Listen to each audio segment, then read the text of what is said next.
Dando seguimento ao vídeo anterior, quero falar sobre o pão fermentado e os maus ventos. Porque quando nós comemos o pão fermentado, temos gases, o famoso pum, a famosa flatulência. Vamos ler devagar e entender com muita calma tudo isso. Quando se come pães fermentados, soltamos gases, ou seja, vento. E o que é vento? O vento é o espírito, são espíritos. Ventos, em profecia, quer dizer espíritos. E esses gases são mal cheirosos. No livro de Enoque, diz: nos últimos dias o meu povo será ensinado pelo cétuplo da criação. Isso quer dizer que somente em observar a criação vamos ter entendimento das coisas espirituais. Não precisa ninguém ensinar. Porque só uma pessoa em parar, pensar, indagar se está certo ou errado, o próprio Criador que habita em todos nós, ele vai falar tudo pelo cétuplo da criação, pelo um gato miando, pelo um pássaro cantando, pelo vento que sopra na relva, pela água que cai. E tudo isso eu vou falar em vídeos mais para frente, o que quer dizer o cétuplo da criação e por que essa criação que está aqui no nosso planeta nos ensina das coisas espirituais. De um jeito leve, fácil, sem adição de nada. É muito simples. Falando do pão fermentado, ele causa maus ventos, ou seja, gases, como a gente falou. E como mostrei aqui, esses gases produzem ventos, ou seja, espíritos. Isso é somente uma prefiguração do biológico falando do espiritual, do tocável falando do intocável. Por isso que o cétuplo da criação do Criador, eu, você, os animais, a terra, o vento, a água, tudo isso nos ensina. E nesse ponto aqui da alimentação, ensina por que não devemos comer do pão errado que é o pão fermentado, da mentira. Que nesse momento nós soltamos gases, que é esse homem aí, ó, aqui do lado, olha. Ninguém gosta de ficar perto de alguém que soltou gases. Nós sabemos muito bem disso. Olha, todo mundo se tapando aí. Aqui a moça não gosta. E esses maus ventos que simbolizam em profecia? Esses ventos mal cheirosos simbolizam os demônios. E onde os demônios aparecem? Aparecem literalmente em religiões. E principalmente na religião que fala sobre Jesus. Tem os dias específicos para os demônios se aparecerem, porque eles precisam aparecer. Isso é uma profecia.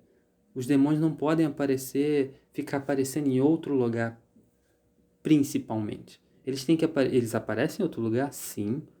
Aparecem em diversos lugares, se manifestam em diversos locais no corpo das pessoas. Mas principalmente precisa aparecer dentro da igreja para profetizar, para fechar a profecia do pão fermentado, do que causa no nosso corpo, que o nosso corpo nos ensina que se comer o pão fermentado, vai sair esse vento mal cheiroso. Vento é espírito, mal cheiroso é uma coisa desagradável, ninguém quer ficar perto, ninguém fica perto de uma pessoa assim, ó. Quem tolera uma pessoa assim, tá todo mundo muito bem, a pessoa dá um grito na sala, quebra tudo, quem consegue ficar perto? Ninguém, todo mundo quer sair de perto, todo mundo faz cara feia. Isso é uma profecia, isso é uma linguagem espiritual. Por isso que o Salvador disse que o Espírito Santo ia descer sobre as pessoas e fazer com que elas tivessem entendimento. E o Espírito Santo, que é falado na igreja, na verdade é o entendimento que nos conduz à majestade da salvação. Esse é o melhor, como posso dizer, a melhor interpretação de quando nós falamos o que quer dizer Espírito Santo. Espírito Santo é o entendimento que nos conduz à majestade da salvação. E como a gente é conduzido à majestade da salvação? Através de ver o espiritual, de entender o espiritual. Por isso que teve um simbolismo daqueles homens falando em outras línguas lá, em línguas estrangeiras, porque simboliza para nós hoje que quando a gente vê o espiritual através da ótica física, a pessoa fala, do que você está falando? Por que você está falando dessa forma? Não estou entendendo nada. Embora aqui no Brasil, eu, você, qualquer um, estamos falando português, não estamos falando em língua estrangeira. Por que não entende? Porque as coisas do Pai se discernem espiritualmente. E as coisas da carne se discernem da carne. Então, no mesmo idioma, dá para ter dois tipos de língua diferentes. Não tem nada a ver, de novo, com o que se fala com aqueles que pregam o pão fermentado, que é rabalacheia, cantariana, que ficam falando aquelas línguas que não tem absolutamente nada a ver com o que se refere àquilo que eu falei agora aqui. Porque, para o Criador, somos o bom perfume do Messias. Olha isso. Para o Criador, somos o bom perfume do Messias. A palavra que está blasfemada, Deus e Cristo. Nos que se salvam e nos que se perdem. O Salvador são os maus espíritos? Os maus ventos? Opa! O Salvador seria esse mau vento? Não. Ele é o bom aroma. O nosso Salvador é o perfume, né? E isso também está simbolizado pelaquela mulher que foi lá e quebrou um vaso de alabastro que tinha, não, se eu não me engano, era mirra, não lembro. Tinha um perfume muito caro, muito caro. E aí ela quebrou e soltou tudo isso nos pés do Salvador, lavou os pés do Salvador com perfume. Aquilo é um símbolo que ele tem esse aroma.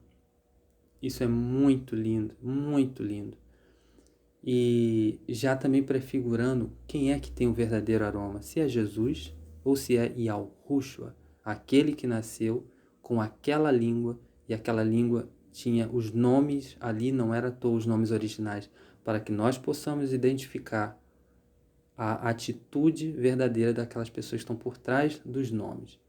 Como eu dei o exemplo, não posso confundir uma pessoa, a atitude de uma pessoa, colocando o nome errado. O nome nos indicará a verdade, por isso o nome é importante.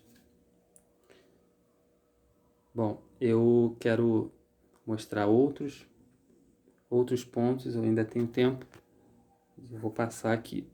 Bom, aqui nessa parte, o Salvador Yahushua acompanha nesse ângulo aqui da esquerda, para não ler outras coisas, para termos um raciocínio juntos aqui. Yahushua, ele disse isso, né? Ele disse que não tem nem onde se reclinar a sua cabeça. Esse é o Yahushua, não é Jesus. Yahushua, ele não tinha onde reclinar a cabeça. E, de fato, ele dormia no Getsemane. Ele dormia no jardim do Getsemane, muitas vezes. Se eu não me engano, acho que era Tiago que fazia até mesmo do peito do Salvador, do nosso Messias, de Yahushua, ele fazia um travesseiro. E que eles tinham uma intimidade linda, de espiritual, um com o outro. Eles eram literalmente irmãos, todos. E ele dormia, às vezes dormia ali no campo. Isso também simbolizava, mandava uma mensagem para aqueles que pensam que o Salvador tinha casa, que as pessoas gostavam dele. Não gostava, ele falava tudo ao contrário. Assim como eu estou falando aqui ao contrário da maior religião que existe no Brasil, que é a Igreja Evangélica e a Igreja Católica, que fala a mesma coisa. Quando eu falo uma coisa dessa, as pessoas literalmente não gostam, me distratam. Tive amigos que pararam de falar comigo. Trabalhei num local, uma coisa minha, que eu posso falar, que eu fui falar de coisas assim, espirituais, que amigos pararam de falar comigo. É literalmente assim. O Salvador, ele não era bem visto, o Yahushua. Yahushua não tem nem onde reclinar a cabeça. Em João 8,43 diz: porque vós não podeis entender a minha linguagem. Não podeis entender a minha linguagem? É porque vós sois incapazes de ouvir a minha palavra. Ao ouvirem isso, muitos dos seus discípulos disseram: dura é essa palavra, quem consegue ouvi-la? Ou seja, tudo que eu estou falando aqui era exatamente o Salvador falava, ele falava muito mais forte. Larga essa idolatria, larga isso de seguir com outros homens, larga isso, larga aquilo, faça assim. O Salvador, ele não tinha fermento. Ele falava a massa. Se a massa é pequena, se é uma frase pequena para falar, que seja forte e incisiva, para que aquela pessoa possa alcançar a verdade e essa verdade conduzir à salvação. Bom, aqui desse lado, bom, enfim, na esquerda, continuando na esquerda, então a gente viu que Salvador não tem casa. E aqui eu escrevi: hoje ele está cheio de casas. Isso é interessante, né?